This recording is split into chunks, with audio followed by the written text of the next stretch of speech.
Descontraído sobre política, regado a um bom café.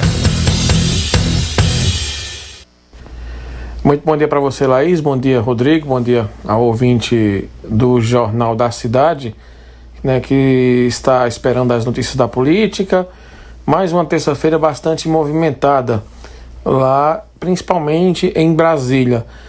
Ontem aconteceu a filiação do presidente Jair Bolsonaro ao PL, numa solenidade simples, mas muito prestigiada, principalmente com representantes aí, do partido, de todos os diretórios estaduais, mostrando que houve uma unidade aí e um apoio ao presidente, inclusive com filiação do filho do presidente, o senador Flávio Bolsonaro, ao partido, e também de alguns ministros, tanto no PL quanto no PP, mostrando aí que esses vão ser os dois partidos aí da base de sustentação do presidente Jair Bolsonaro na disputa da reeleição, na eleição do ano que vem. Bolsonaro evitou aí falar de política no discurso, apenas aquele velho discurso contra a esquerda, que todo mundo já conhece, e também lembrando que antes o dinheiro ia para a Venezuela, aquela história toda que todo mundo já sabe sempre que ele abre a boca para falar em algum discurso. Mas vamos trazer para o fato local, a análise local.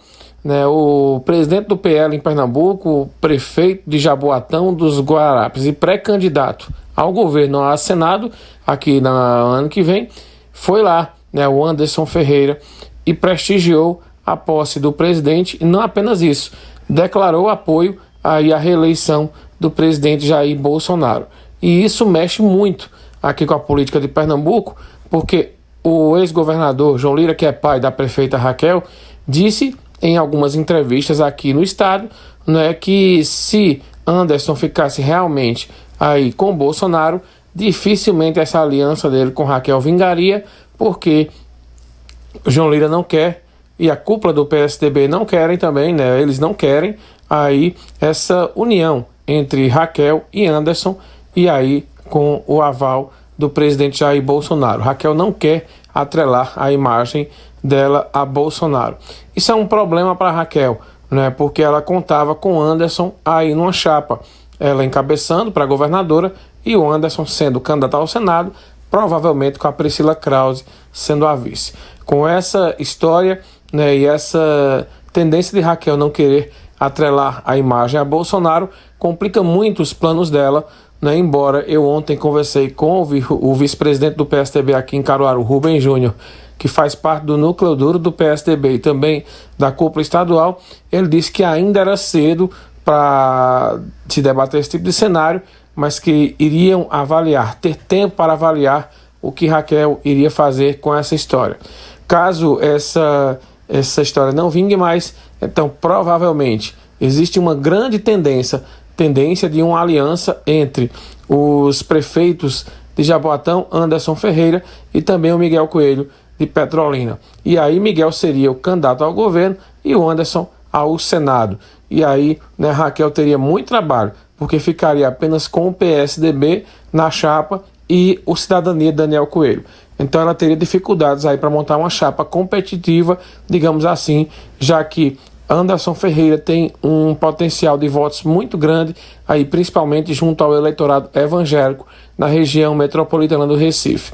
Então, Raquel, se não quiser atrelar o nome dela ao presidente Jair Bolsonaro, ela vai ter muito trabalho para construir uma aliança com Anderson Ferreira, já que o PSDB tem candidato à presidência da República, e lembrando que o João Dória está flertando aí, João Dória, que é o candidato escolhido pelo partido para disputar a eleição para presidente, ele vem flertando aí uma possível aliança com o ex-juiz e ex-ministro Sérgio Moro, o que não estaria aí nos planos do Anderson Ferreira, já que ele declarou voto ontem no presidente Jair Bolsonaro.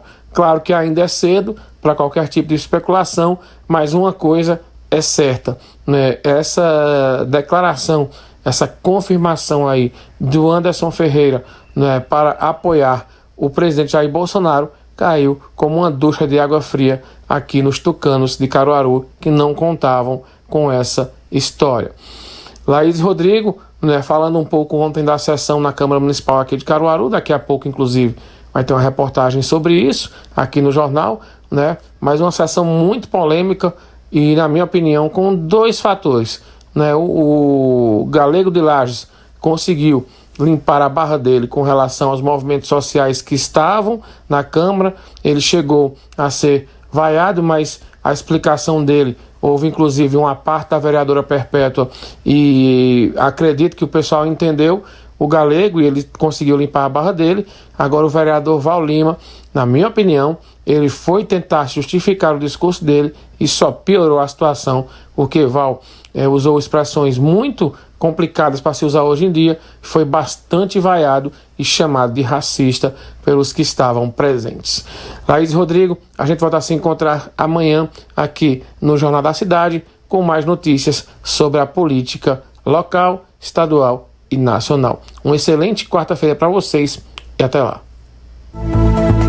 E a gente segue falando sobre isso, né? Como o Mário